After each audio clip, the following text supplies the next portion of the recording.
Y eso nos muestra resultados como que a la fecha tenemos 51.189 pruebas que han arrojado como positivo, ¿no? Y que de esas 51.000 pruebas positivas tenemos 5.509 pacientes que se encuentran hospitalizados en los diferentes hospitales de salud, del MINSA, de Lima, de regiones, de las Fuerzas Armadas, de la policía. Y hay ya 709 pacientes que están en las unidades de cuidados intensivos. Pero todavía seguimos incrementando la oferta de camas UCI. Y esta semana van a llegar el primer lote de los ventiladores mecánicos que fueron adquiridos al inicio de esta enfermedad, y adicionalmente también ya se ponen en servicio los primeros ventiladores mecánicos que han sido producidos aquí en el Perú, ¿no? La Marina de Guerra ya saca el primer lote y lo pone a disposición de los hospitales del Perú esta semana, y también se incorporan ya el primer lote de ventiladores que se compraron en China y que la semana pasada ya los entregaron. En consecuencia, cuando vemos que la cantidad de disponibilidad de camas UCI se va acortando, disminuyendo, otro esfuerzo más nos permite ampliar la oferta, como decíamos, para llegar en esta semana hasta las 1.000 camas UCI para poder seguir atendiendo. Sin embargo, el gran problema que tenemos es que en algunas regiones ya estamos llegando al límite de camas UCI y de hospitalización, y por eso estamos llevando hospitales de emergencia que se montan rápidamente para seguir atendiendo a la cada vez mayor cantidad de pacientes que requieren esta atención. Nos referimos principalmente a dos regiones del país, que es la región de Loreto y la región de Lambayeque. Los ministros, los equipos de trabajo permanentemente están yendo a esas dos regiones para atender una situación muy delicada, y que seguiremos poniendo todo nuestro esfuerzo para poder atenderla. Dentro de la evolución de la enfermedad en nuestro país, hoy también hubo una corta exposición sobre más o menos la curva de cómo se ha ido dando en estos 51 días que estamos del estado de emergencia, y que estamos prácticamente 60 días, 2 meses, desde que se anunció el primer caso. Recuerden, el 6 de marzo se dio el primer caso y hoy estamos 5 de mayo. Hace 2 meses se dio el primer caso, y hay dos láminas nada más que quisiera destacar para que los puedan ver ustedes y toda la población, que una investigación, llamemos científica, independiente, habían hecho sobre el análisis de la data que tenemos en estos 2 meses en el Perú, ¿no? Ustedes pueden ver que aquí hay una lámina, y que ustedes la tienen en la pantalla de sus televisores, donde se ven las 3 tipos de curva, ¿no? Y podemos ver que hay una curva que es la más alta, la que tiene el pico más alto. Ese pico más alto es la curva de qué pasaría, qué hubiera pasado en el país si no hubiéramos hecho nada, ¿no? Si es que simplemente nos enteramos de que llegó el COVID-19 dentro de nuestras fronteras y no hacíamos nada.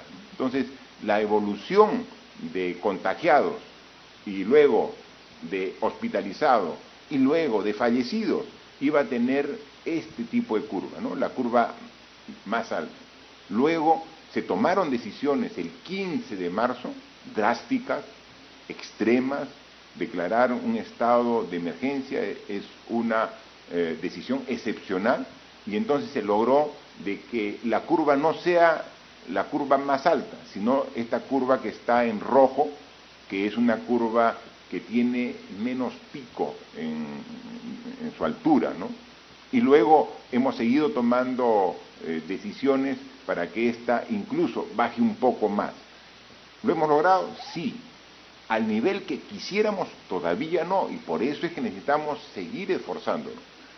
Uno, en función del modelo matemático que use, puede encontrar cuántas personas hubieran fallecido si no hubiéramos tomado ninguna decisión, ¿no? Este análisis dice que podrían haber fallecido hasta 83.000 personas y que con una trayectoria, porque seguirían los fallecimientos a llegar a más de 400.000 personas, ¿no? Es una proyección, ¿no? Si uno hace otro análisis, otro modelo matemático, puede que no sean 80.000, que sean 60.000, o sean 50.000 o 100.000. Lo que sí todos coinciden, que si no hubiéramos hecho nada, no estaríamos hablando que a la fecha tenemos lamentablemente hoy 1.444 personas que han fallecido producto del COVID-19 confirmado, ¿no? La información que nos reporta el Ministerio de Salud. Si no se hubiera hecho nada, seguramente eran 50.000, 60.000, 80.000. Eso puede obedecer a diferentes tipos de análisis, pero sí sería muchísimo más, y eso es lo que se ha evitado con el esfuerzo de todos los peruanos, de todos, el esfuerzo de usted, de nosotros, para poder contener un avance de contagio altísimo. Adicionalmente, hemos aprobado un decreto de urgencia, específicamente el decreto de urgencia 1476, referido a la educación privada. Lo que queda absolutamente claro es que en el corto y mediano plazo las clases no pueden ser presenciales. O sea, los alumnos de inicial, primaria, secundaria, de educación técnica superior, de educación universitaria, van a tener que hacer todavía por un buen tiempo las clases a distancia. Hemos hecho un gran esfuerzo a través del Ministerio de Educación para que estas clases en todas las instituciones públicas se hagan a través de Aprendo en Clase. Hemos visto los mecanismos y estamos trabajando con los docentes para que interactúen con los alumnos, y sabíamos que al inicio iba a ser complejo y difícil, pero poco a poco la misma necesidad está generando los mecanismos de mejora continua para tener un dictado de clases que sea aceptado por los alumnos, por los padres de familia y en general por el sistema educativo. Pero la educación no solamente es la educación pública, también hay educación privada. Y había muchas quejas de padres de familia sobre que la educación privada, considerando que también es remota,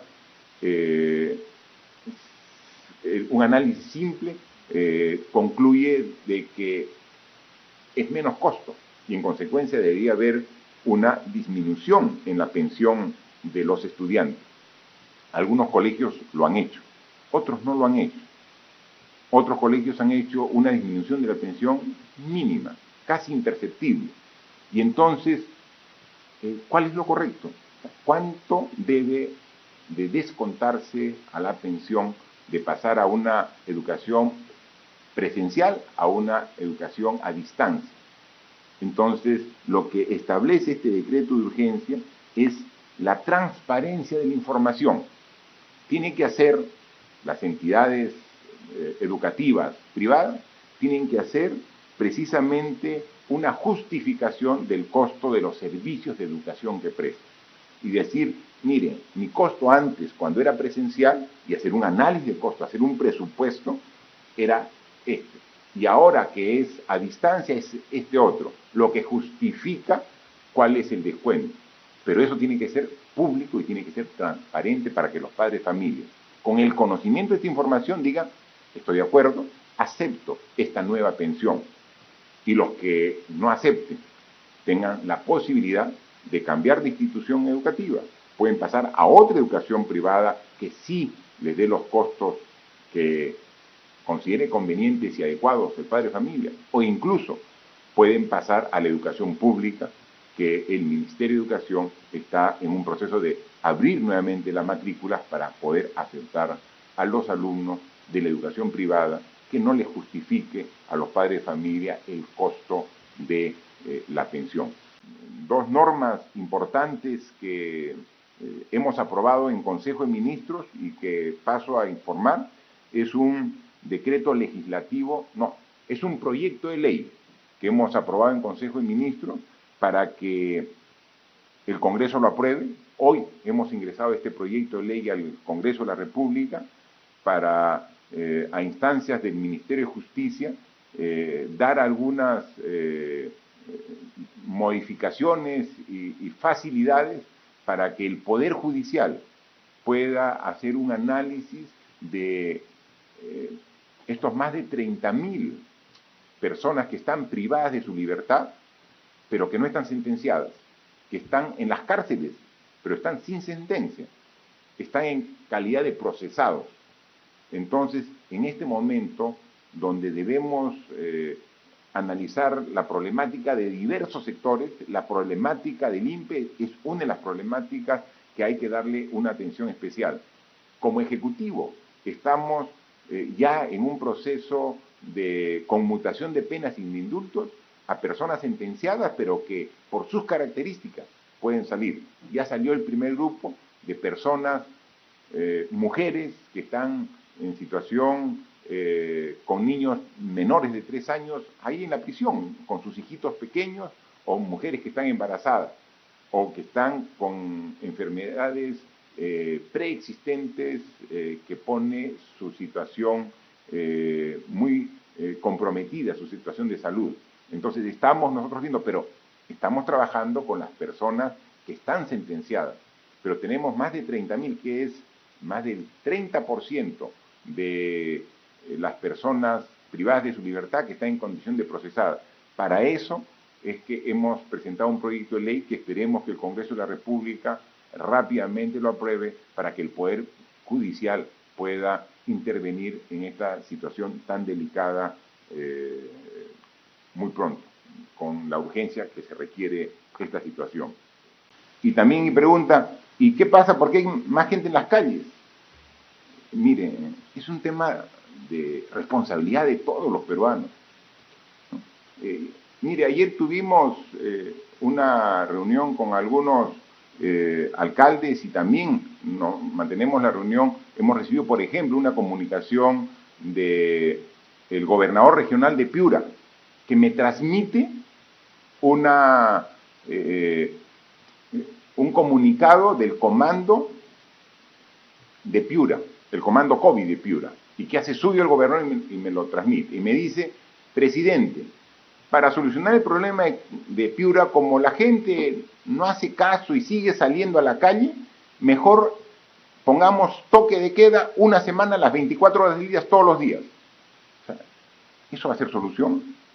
O sea, impedir de que salga la gente las 24 horas del día, por 7 días de la semana, eso no es solución. Entonces, eso es, de alguna manera, decir, pongo mi futuro en manos de las Fuerzas Armadas, cuando el futuro está en manos de nosotros. O sea, el futuro está en manos de los ciudadanos. Es que yo voy a hacer tanto caso como policías hay en la calle. Yo voy a responder y voy a obedecer si hay Fuerzas Armadas. Si hay tanques, ya no salgo. O sea, así vamos a combatir una enfermedad tan compleja. O sea, es un tema de responsabilidad, porque soy responsable y no salgo. Y si salgo, salgo con las medidas de seguridad. Pero decir, miren, para cumplir las medidas necesito que haya más militares. Para hacer caso requiero más policías. O sea, por favor, ahí requerimos la participación de todos, las autoridades y la población. O sea, es un tema de responsabilidad. Entonces, no es que pongan más policías, pongan más efectivos de las Fuerzas Armadas para poder cumplir y ahí ya no salgo. O sea, cuando salimos no estamos engañando a la autoridad, no estamos engañando al policía, no estamos engañando al soldado, nos estamos engañando nosotros y estamos contagiando. Y después vemos hospitales abarrotados, después vemos UCIs abarrotados, después vemos cantidad de personas fallecidas. O sea, ¿y por qué no relacionamos personas fallecidas con irresponsabilidad en las calles? Esa es la relación directa. ¿Hemos mejorado? Claro que hemos mejorado. Y por eso yo siempre felicito el esfuerzo enorme de la mayoría de la población. Miren cómo hemos mejorado si no hubiéramos hecho nada. Pero tenemos, no ahora, no es que se levante el estado de emergencia y regrese a la normalidad, ya no hay normalidad. Es una nueva convivencia con esos parámetros que hemos dicho. No es que se levante el estado de emergencia y dejo de usar mascarilla en la calle, que se levantó el estado de emergencia, ¿qué hacemos? ¿Qué ya se levanta? Una fiesta. No hay reuniones sociales, no podemos juntarnos hasta que no esté derrotada la enfermedad y que esta epidemia o pandemia, porque ya es a nivel global, sea derrotada o con una cura o con una vacuna. Como faltan meses para llegar a cura o vacuna, tenemos nosotros que ser los que tenemos que combatirlo, con nuestra distancia, con nuestra protección, con nuestras medidas de higiene. Con eso la combatimos, así de simple. ¿Y de quién depende? De todos los ciudadanos, de nadie más.